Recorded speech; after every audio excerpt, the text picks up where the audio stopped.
ব্রাহ্মণবাড়িয়া সদর তালশহর পূর্ব ইউনিয়ন তেলিনগরে ফসলি জমির উর্বর মাটি কেটে নেওয়ার অভিযোগ উঠেছে। Ehsanul Haque Ripon, senior staff reporter, Brahmanbaria সদর উপজেলায় তালশহর পূর্ব ইউনিয়ন তেলিনগর জালালপুরে ফসলি জমি থেকে নামমাত্র মূল্যে উর্বর মাটি অবৈধ ভিখু ও ট্রাক্টর দিয়ে জমির মাটি কেটে নিচ্ছে ভূমিদস্যু বাশির মিয়া, ওহিদ মিয়া, নজরুল মিয়া। সিন্ডিকেটের মাধ্যমে প্রভাব বিস্তার করে তারা অবৈধভাবে কাজ চালিয়ে যাচ্ছে। গ্রামের সাধারণ কৃষকরা বিপাকে।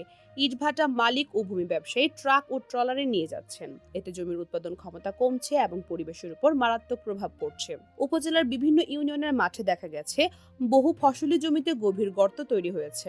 অনেক জমি নিচু হয়ে বৃষ্টির পানি জমে থাকে। স্থানীয়রা জানান, আগে যেখানে বছরে 3 বার ফসল উৎপাদন করা যেত, এখন সেখানে চাষ করা প্রায় অসম্ভব হয়ে গেছে। নাম প্রকাশ না করা সত্ত্বেও একজন ভুক্তভোগী কৃষক জানান, ফসলি জমির উর্বর মাটি কাটিয়ে ইটভাটা মালিকদের কাছে বিক্রি করা হচ্ছে।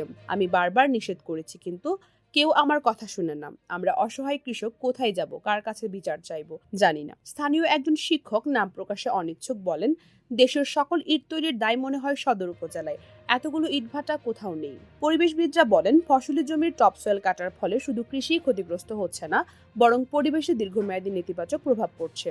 মাটির উর্বরতা হারালে ভূমিক্ষয় বৃদ্ধি পায়, জলে পলল সংরক্ষণ দুর্বল হয় এবং কৃষি উৎপাদনে আকস্মিক পতন ঘটে, যা আগামী প্রজন্মের খাদ্য নিরাপত্তাকে বিপন্ন করতে পারে। পরিবেশ রক্ষায় এবং টেকসই কৃষি ব্যবস্থাপনা নিশ্চিত করার জন্য স্থানীয় প্রশাসন ও কৃষকদের সচেতন হওয়ার আহ্বান জানিয়েছেন। পরিবেশ বিশেষজ্ঞরা আরও জানান, টপসয়েল ধ্বংস হলে ভূগর্ভস্থ পানির স্তরও পরিবর্তিত হয় এবং বায়ু দূষণ সহ বিভিন্ন পরিবেশগত সমস্যা অব্যাহত থাকে।